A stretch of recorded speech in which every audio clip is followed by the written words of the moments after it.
Mr. Castle, Mr. Margulies. how are you, good sir? Good, you? Fantastic. What's up? I am chilling in Hampi right now. Hampi. Yeah. I've never been there. Obvious to you, but not to the listeners. I've never been to Hampi. How you been, buddy? Good. I've been great. Been moving to New York in about 5 weeks. Yeah, that's exciting. I'm pumped. I've been Did you waiting. put in your notice to your old job? Nope, not yet. They'll find out soon enough. That's a fun moment. It's really weird. It's like, I remember before that, I was like, it was just this weird, like, nervous energy, I guess. And then you finally do it, and you're like, relieved. Although you're going to another job, so it's probably less of a nerve-wracking thing to do, I guess. It's nerve-wracking in its own right, but I'm sure it's way different than what you went through. So, traveling across the country to another world. Yeah. Another country. So where did we leave off?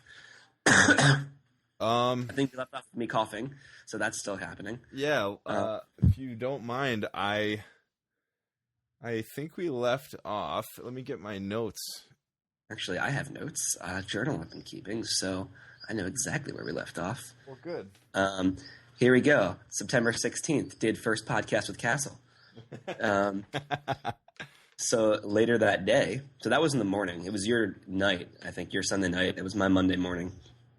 So after I got off the phone with you, I went back to the beach. I was still with my friend Samara, that girl from New Zealand I was traveling with. We ended up meeting this really cool dude, this local guy. He called himself the Celebration Baba. Like Baba is like a kind of like a spiritual person, and he was really positive energy guy. He was just giving good advice about how everything's wonderful and say to yourself, "I have everything," and all this like just good positive advice about just life in general. And that just was be happy. And that was at the beach in. This was on the beach. I was still in Goa at this point, right? In Arambol, and this guy was just sitting next to us at the restaurant, and he just started talking about it probably was for like an hour or two. This guy was talking about just how to live a happy life, and again, I think his main message was just everything's wonderful. I already have just say to yourself, I have everything, and be happy, basically. Kind of the same messages you always hear, like, be happy with what you have and right. all these things. Mm-hmm. And it was really cool though.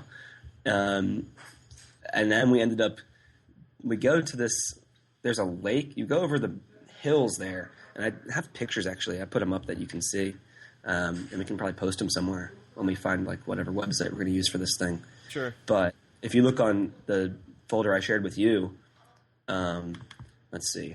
If you go to the folder for Goa, and I won't talk on this too much, it's probably boring to listen to, but there's some pictures you can see of in the Arambol folder of what the mountains looked like. So basically we climbed over those mountains to the other side, and there's a lake there, and then you trek through the forest, and there's this tree that supposedly the Beatles went to when they were in India. Really? Yeah. It's unconfirmed. When I looked it up online, it was shaky if the Beatles actually came here, but supposedly they went to this tree, and John Lennon made it a holy place or something like that. Yeah, who knows how much of this is true. Interesting. We'll have to do some research on that. Yeah. And where was that again? This is in Arambol in Goa. Okay.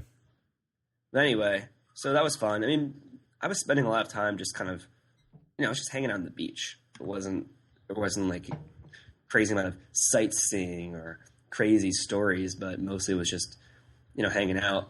Some days I just hung out at one of the restaurants with Wi-Fi, caught up on Breaking Bad.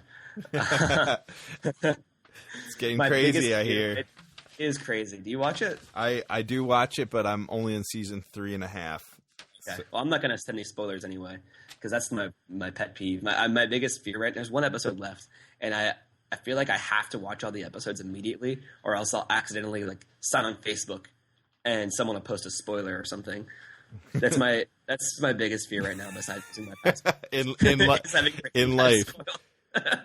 Yeah, in my entire life, number one is losing my passport. Number two is Breaking Bad spoilers.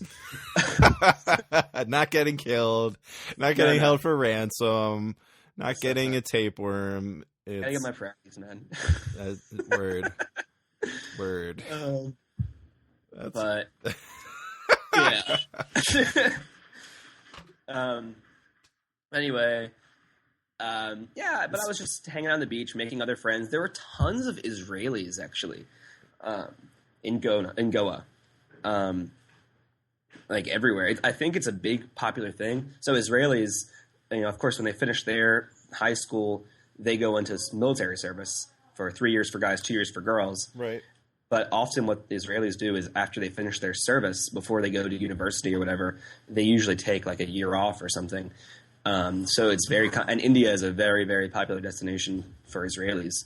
Huh. So it's really common to see Israelis after they finish their service, spending time in places like Goa or other parts of India. I wasn't aware how long do they typically stay? Any idea? Or just in the service or travel? No, afterwards in Goa. Like maybe a year. They'll stay they'll travel around.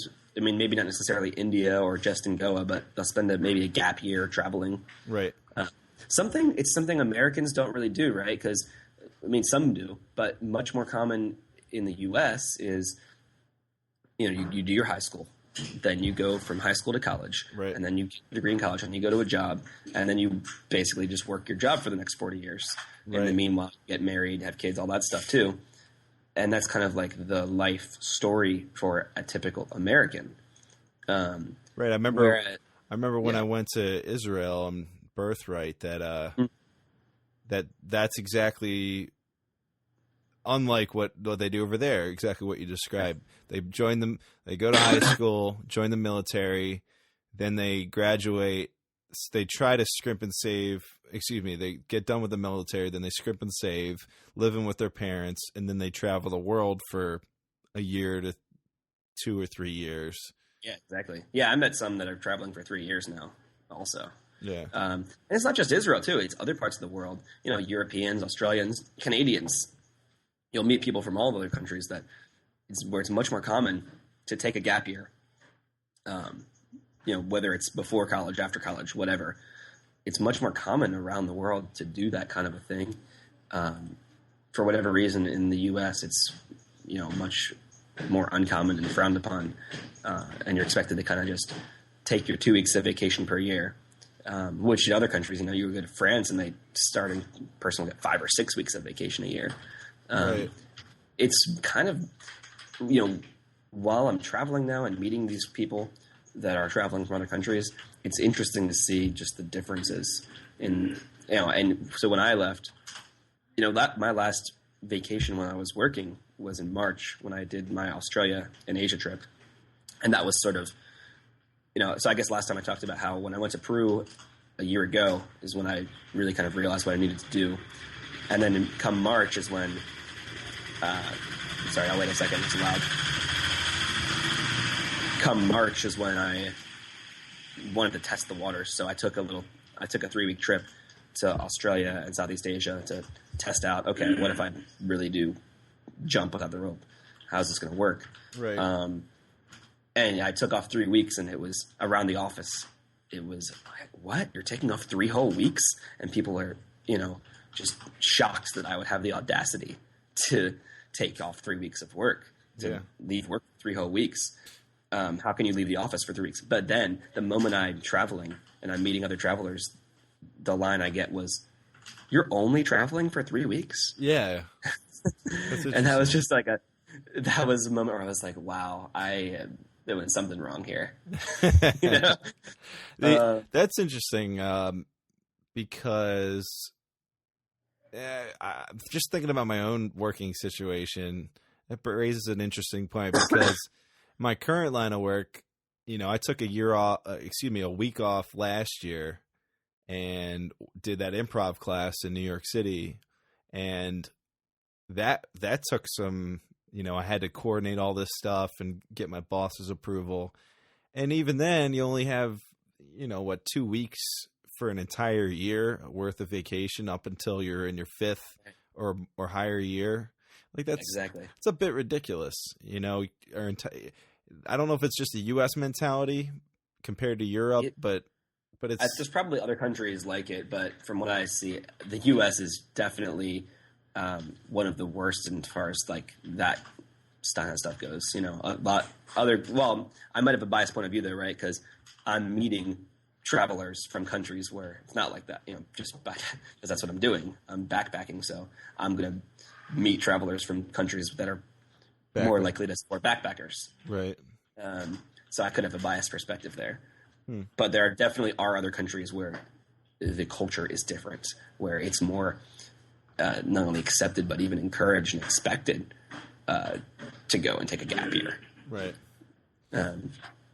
But I think I think it allows for. I mean, this is a personal opinion, but I think it allows for some growth as a human, as a individual to see what else is out there. So, and obviously you're taking that into your own life experience right now by doing taking some time off. Absolutely. So, but I guess we got on a little tangent. That's okay though. I think it's kind of that's fine. It's supposed to be. Right? I guess I was saying I was hanging out with a bunch of Israelis in Goa, and then a couple of them, I don't know, a week ago or something, a couple of them said, "Hey, we're going to go to Gokarna." So Gokarna is another kind of beach place. It's actually just south of Goa, where I was, and so they were going, and I figured, well, these guys figured it out. They were taking a cab to the train station and then the train down. I can split a cab with them. That's the more expensive part. The train is like nothing. You pay 10 rupees, which is like, 15, 20 cents for the train. The more expensive part is just taking the cab to the train. So I figure, okay, these guys are going the same direction I wanted to go anyway, because I heard about Gokarna from other people. So I said, all right, I'm going to go with you guys tomorrow. So I hopped in. I left with these two Israelis, Liron and Nofar. And we went out to Gokarna.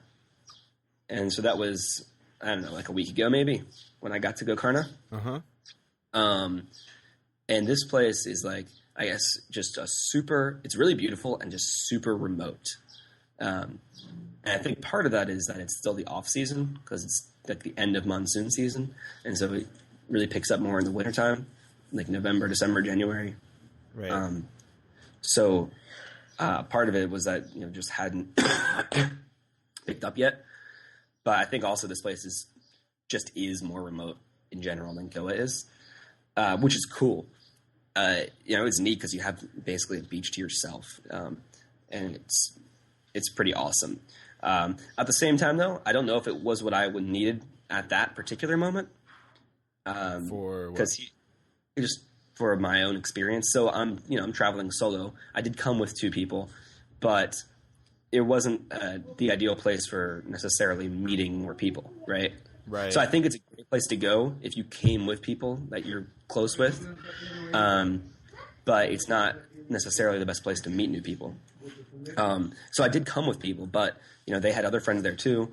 Next thing I know, it's like me with like 4 other Israelis, and they were all really nice and really cool people. But at the same time, I didn't necessarily feel like I was part of the group, Yeah. Because there are parts of their first language is Hebrew, of course. So there are just points in time where they're talking in Hebrew to each other, and not to specifically exclude me or anything, but just because it's their natural inclination. Right. And so there are parts where I'm kind of sitting there and I can't exactly contribute to the conversation or anything. Yeah. So I had a great experience. They were all really cool, great people. We all had a lot of fun. We all liked the same music. We all just hung out, chilled on the beach, went on little excursions to the next door beaches and stuff. I had a great time. Go ahead.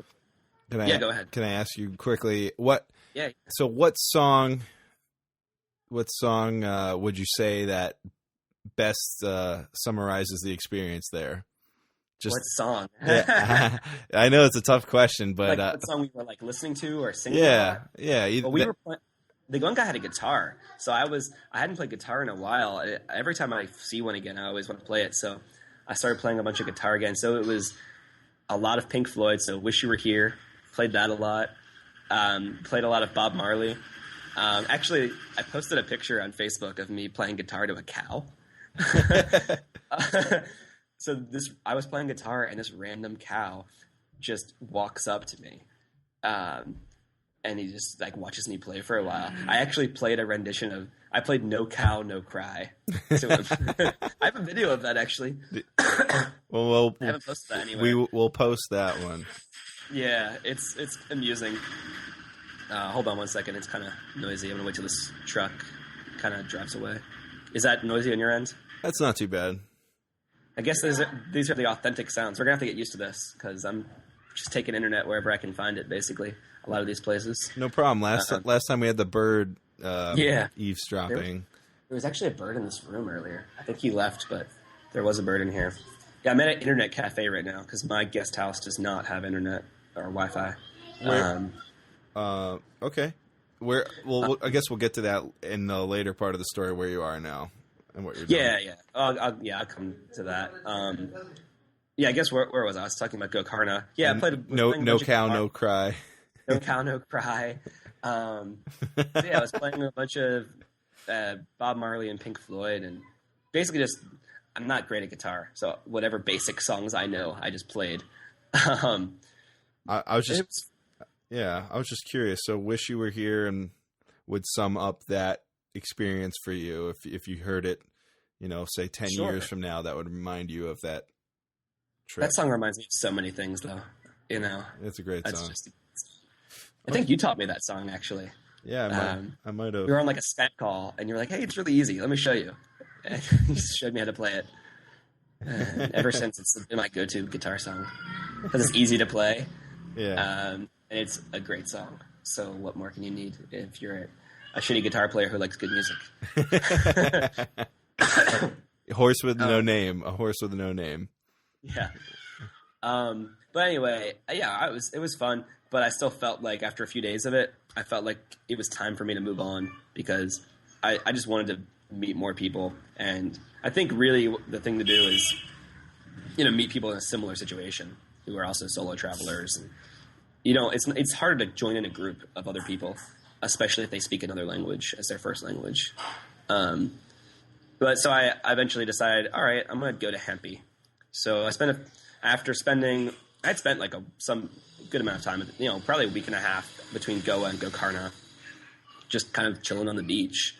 And then I was ready for something new. So I took an overnight sleeper bus to Hampi.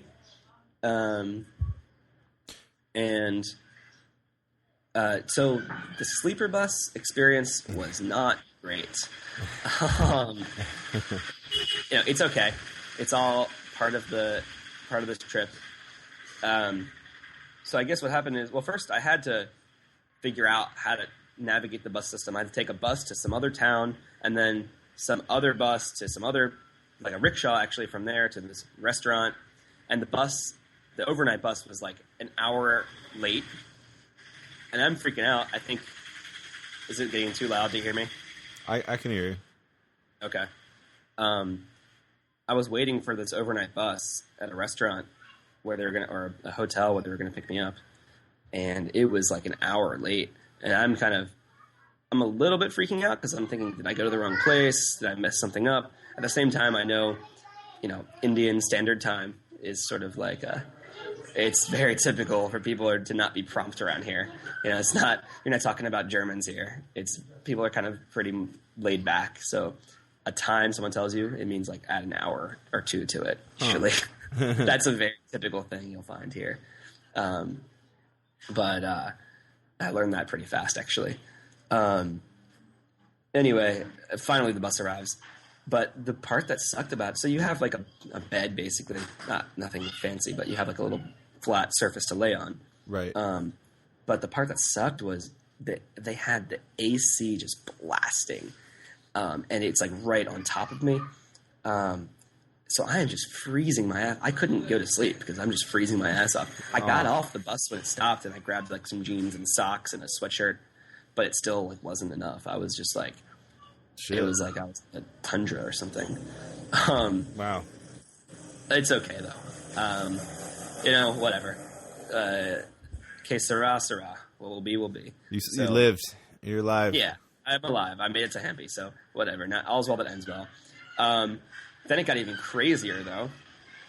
I step off of the bus. It's about 6 a.m. now when the bus arrives in Hampi. Mm-hmm. And I'm immediately, like, assaulted by every single rickshaw driver. And the rickshaws, they're like these little motorized little cart things. Right. Is it too much now? Or I can still hear you. Okay. Basically, probably eight at least rickshaw drivers come up, and they all want me to ride with them. Hey, let me take you to a hostel. I have a great hostel for you. Hey, it'll only cost you 10 rupees. Hey, I'll do it for free. I'll take you to 10 different ones. And like, I tried to like walk away, and they just follow me, and they're handing me I can't really properly describe this experience. It was just you'd never see something like this in the U.S., right? Yeah. But there's no sense of like giving someone space or anything like that.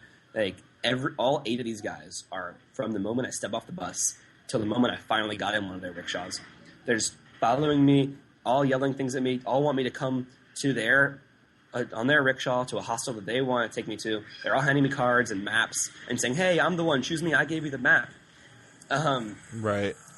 I'm kind of I just woke up also, right? I did finally fall asleep. So at this point, it's 6 a.m. I didn't get a lot of sleep, and I'm just kind of was woken up, and I'm just overwhelmed. So I kind of walk over to this place and sit down for a minute, and the whole time people are just like all over me. It's just this crazy experience. How did it make you feel? I was just overwhelmed. I was like, get off of me. Leave me my space, you know? Did you get angry at all, or... Did I what? Did you have anger at all, or was it mainly... I wasn't angry. I was just really annoyed. And I was about to say to them, leave me alone for a few minutes. Let me just sit down and gather myself. Mm-hmm. It was just crazy. And they're just making stuff up, too. They'll say things to get me to come in their rickshaw. I think they get some kind of... Either they get some kind of kickback from the place that I stay, or they just want my business later. So when I go in... This place where I am now, Hampi, is like full of temples and all kind. Like, there's countless temples here. So they want to be the one to give me the tour of the area, which is where 10 rupees is nothing to take me to a hostel, but they want me to call them back and they want to take me around to see all the temples and everything. Right. And apparently, yeah, it's super competitive, I guess. Or maybe it's just the off season or something. I'm not really sure if there's a season here or not. Yeah. But anyway. Well, were there a lot of other tourists on the bus, or were you one of the few? I don't know. I was the last person to wake up. So by the time I got off, everyone else was kind of gone. So it was just me and like different rickshaw drivers accosting me. It was crazy. Eventually, I finally they would make stuff up too. One guy was like, "Oh, I know a place that's 80 rupees a night, a hostel with Wi-Fi." That was just completely made up. Really? Yeah. I mean, I'm paying 150 rupees, which is like, 250 or something. So pretty good price.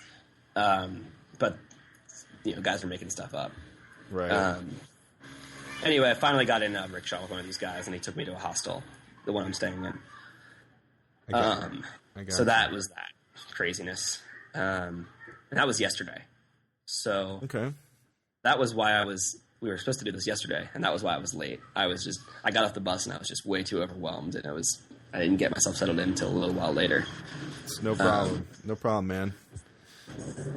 Yeah, so I'll pause for a moment, as I've been talking a lot.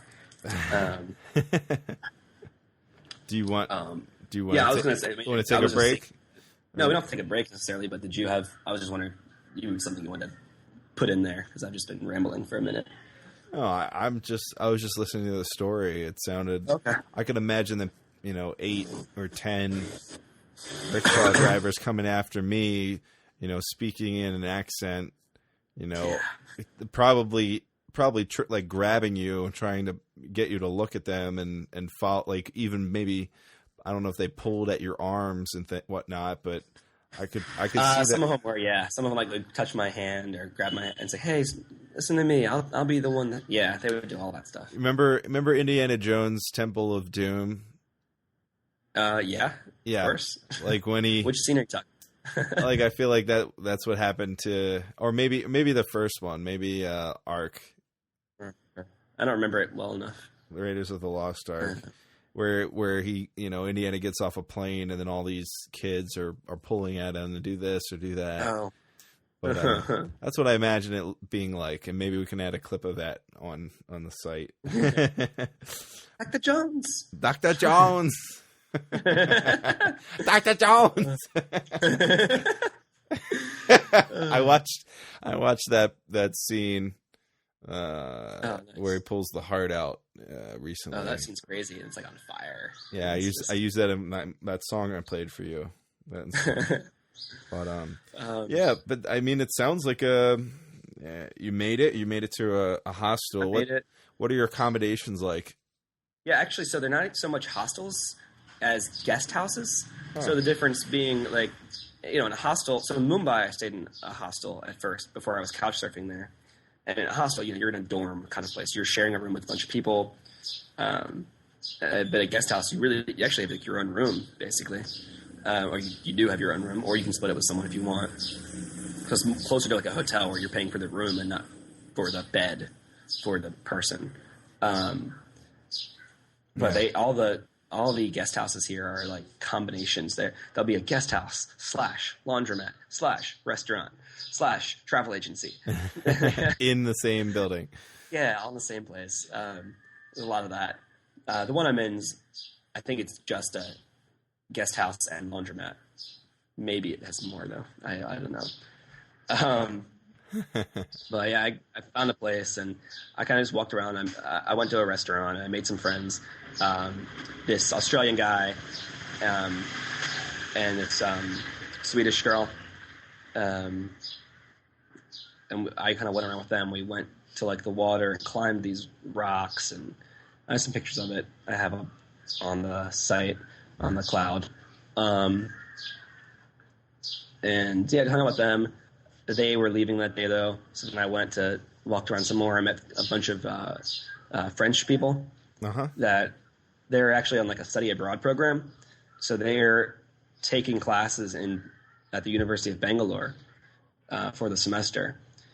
But they have this arrangement where they only have classes like Thursday, Friday, and Saturday. So they have off Sunday, Monday, Tuesday, Wednesday every week, and they go on like little long weekend excursions every weekend to different parts of India. That's incredible. Yeah, I'm thinking, wow, I did something wrong as an undergrad. Yeah, me as well.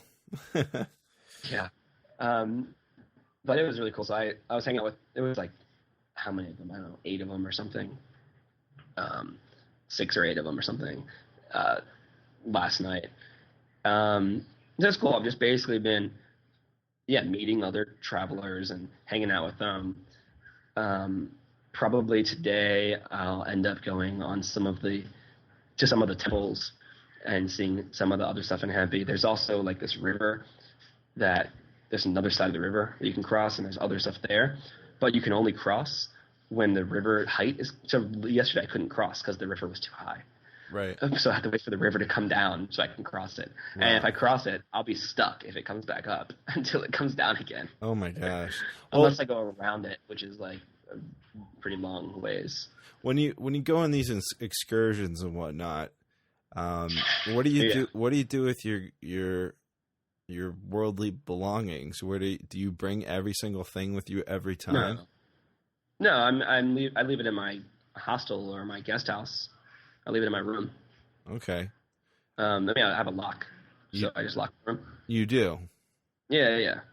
Okay, that's good. You always have like a lock. Even in the hostels where you have like a shared dorm, you'll usually have a locker. Or I wouldn't probably stay somewhere that didn't have one for that matter. But and it's different. Sometimes you have a big enough locker to put all your stuff in. but at the very least, usually you'll have a small locker to put like my carry-on, which has my laptop or whatever in.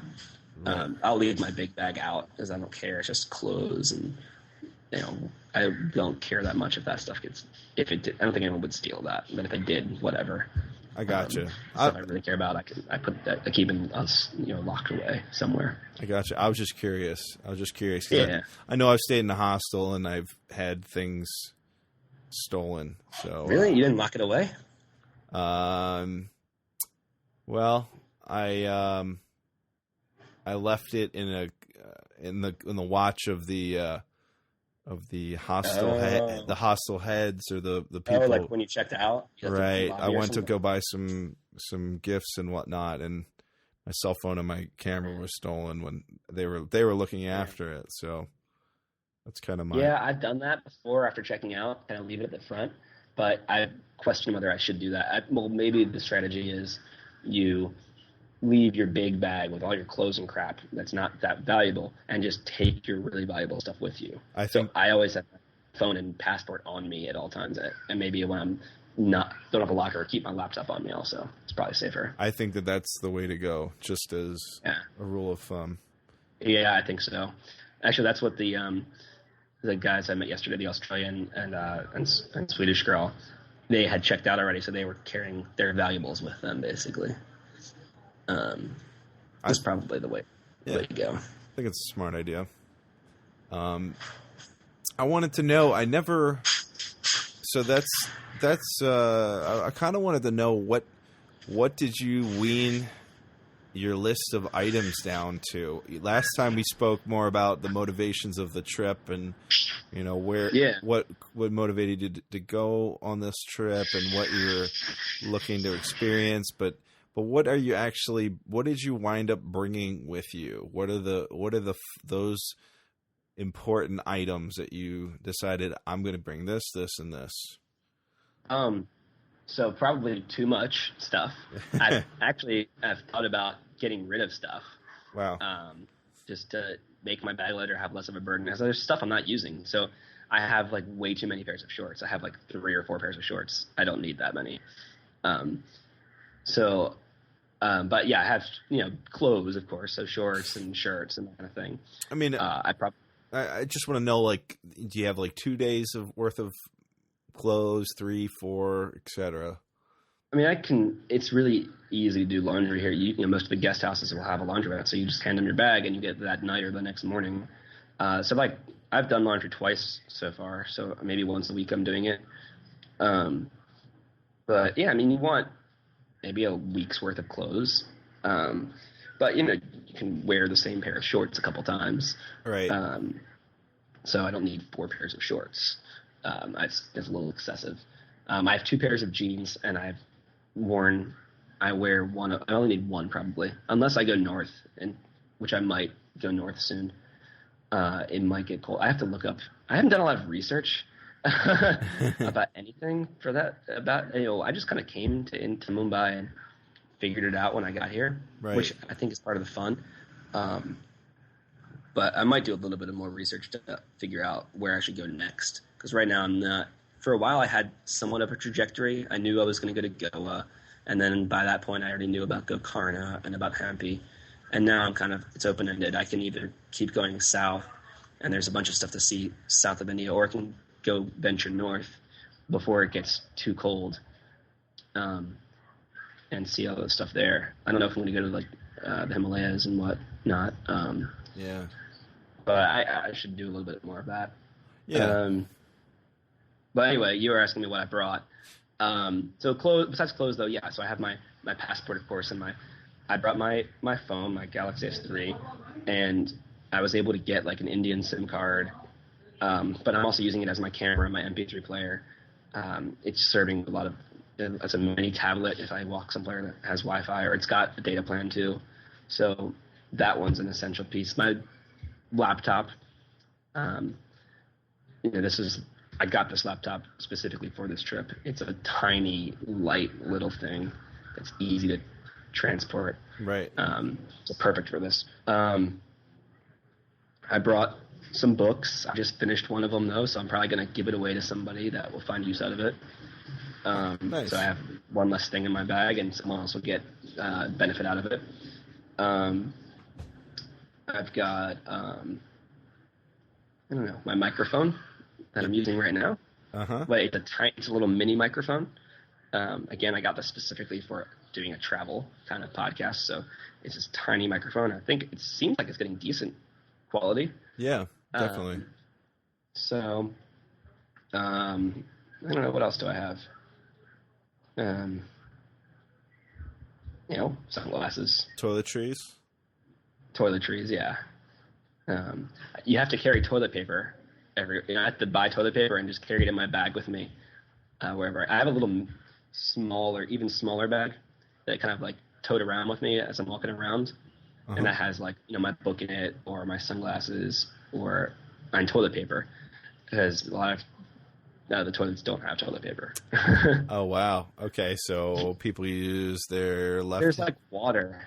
Oh, yeah, they have this water thing. I don't completely understand how to use it though. Next, you have a faucet and a bucket, and I don't know what to do. Like, because I understand the concepts, but then it's like, okay, so now you have a wet asshole. So what are you doing? So that's your mission for next time, is to get somebody to explain to you the procedures. Yeah, I should understand this better. But what I do is I just bring my own toilet paper everywhere. And a lot of the toilets aren't like normal, Western style toilets. They're kind of just like a hole in the ground. So you do this like, you can't sit on the toilet. You do this like squat thing. Yeah. Where you kind of like, like the Asian squat. Yeah. Have you seen that before? You do that basically. And I'm getting used to it. Some places actually have normal toilets, but not all of them do. You can't expect it. And you definitely can't expect toilet paper. If you see a favorite toilet of yours, take a picture of it. And favorite toilet? A favorite toilet, and or the bucket and the, you mean like the water? My favorite toilet's not going to be like a nice Western style toilet. But or probably you want to see an authentic toilet. I want to see an authentic toilet, so okay, I can get a good picture. I'll get you a picture. Okay. Yeah, I can take a picture of one of them. They're everywhere. And also, I hear that if you actually squatting is better for your health, and is it? Yeah, because sitting upright we're not meant to be sat upright. We're meant to do it like monkeys do it. They just how you described. You squat down. Yeah, well, like cavemen weren't sitting on a porcelain thing reading a book while they were shitting. The caveman just did it. Exactly. So yeah, that's probably something to say for that. I don't know who decided that. Like, oh yeah, you know what? The act of shitting should be like a leisurely process where you can read. When did that start? Like, that wasn't always a thing, reading while you're on the shitter. I'm gonna read. I'm gonna tweet. I'm gonna check my blog. Right. I'm gonna play Facebook. Angry Birds. And you spend an hour in there. No, it's supposed to be get in, take a shit. I bet you that started when the same time we had big corporate jobs and everything, because that's your break time. You go to take a shit. It's like, all right, you know what? I'm gonna take my time with this.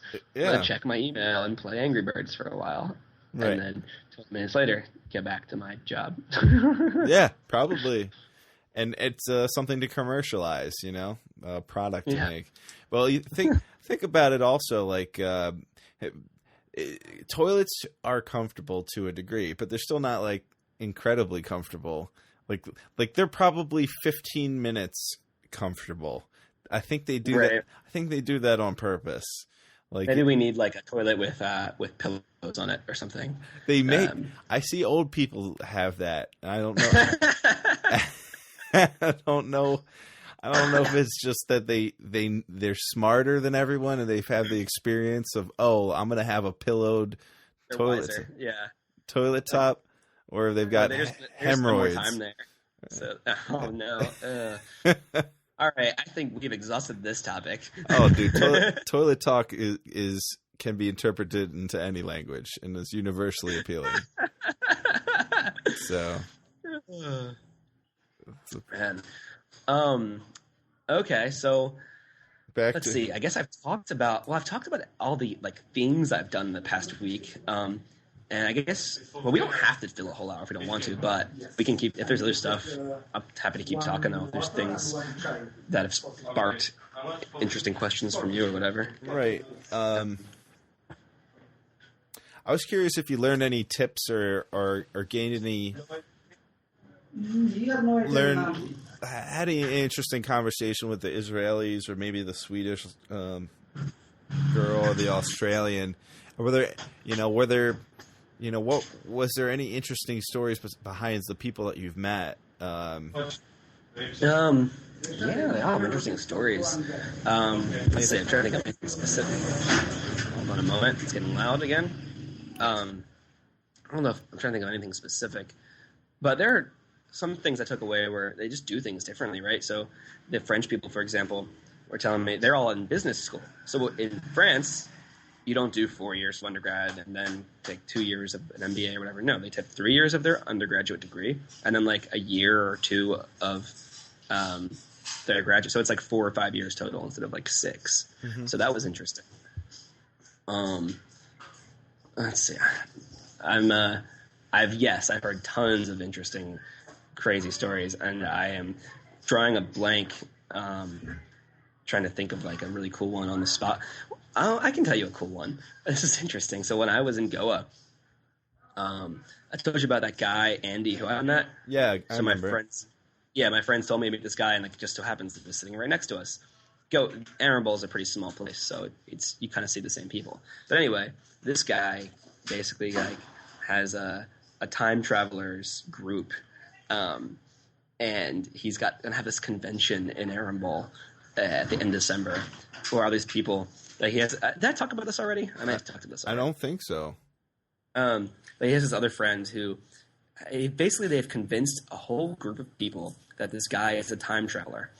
And he just posts stuff on his blog or Facebook or whatever about time travel and stuff, and they believe he's a guy from the future. And I don't know how many people are coming, but on the winter solstice, this whole mess of this like cult of time travel people are coming to Arambol. It's just this wild story, and I don't think they know yet how they're going to handle it, and they have this whole group of people that believe this guy's a time traveler. I have no idea what they're going to do with that. I kind of want to go back there and see the fireworks, though. I like the event, or is there and see what actually happens in the Is it a celebration, or is it just like a convention or something? I have no idea what exactly they're going to do. I don't think they really know exactly what they're going to do with this. Does Andy believe in this man being a time traveler? I don't think he believes this man's a time traveler. There was some guy who like posted something years ago, and he made all these predictions basically, and like 75% of them came true or something like that. And they had this following. Basically, they assumed the identity of this time traveler that already kind of existed. So they just, and no one knows who that was, like who was behind the original posting. It must be super loud right now. A little, yeah. Running theme here. But they kind of assume the identity. I don't know if Andy does or does not believe in time travel for real. I think he's interested in the concept. And so maybe this is a way of just exploring it. I mean, in a sense, you could say, if time travel is possible, what better way to figure it out than to have if there's a time traveler in the world, then if you have a time travelers convention, that's the most likely place to meet him. So if there is time travel, that's the place you'd meet a time traveler, right? I suppose so, yeah. It makes perfect sense. That was kind of an interesting, very interesting story. Yeah. And let's see what else. If you could, if I wanted to, I wanted to gain in your travelers, if you can't think of a story, are people being very receptive of you, or are they? For the most part, yeah. Other travelers are pretty friendly people. A lot of them are solo or in small groups, or if they're not, they're still pretty receptive. And Indians are very, very receptive. I mean, they're almost too friendly, actually, because everywhere you go, they're just very interested. So I'll be on a bus and someone will start talking to me and say, "Where are you from?" I'll say, the U.S., and then they'll be really interested. And it's cool. Sometimes I enjoy that and just getting to know some people and getting to know locals. Although sometimes I just want to be by myself and listen to my music or something. So it can get annoying. And it's kind of the same questions. It's where are you from? Are you married? And I'll ask weird questions sometimes. This one guy was asking me, "What do you think about being married versus being a bachelor? What do you think's better, being married or being a bachelor?" Really? And I'm just kind of it's whatever your personal preference is. If you want to get married, get married. If you want to not get married, don't get married. Right. Sorry, it's kind of no problem. Maybe we call this one. It's getting a little bit too rowdy. I think it's late enough in the day now that people are coming out and about. Okay. So maybe we just listen. All right, that's fine. For next time, I'm going to challenge you to do something that you would not first-handedly do. Maybe look up an event and go to it, or that's all I do. Well, I just ask random people, "Well, what are you doing?" "Okay, I'm going to hop in." But yeah, I'll do that. or I don't know if there's any, I don't know if there's any challenges or cultural events you can go to, or even just regular Indian everyday. Yeah, I'm probably going to spend some time couch surfing with a local. I did that already a little bit, but I'm going to do it some more. So yeah, I'll have all that. I'll have plenty of good, juicy stories. Okay. On all that stuff. Sounds good, man. All right. Anyway, bud, I'll miss you next time.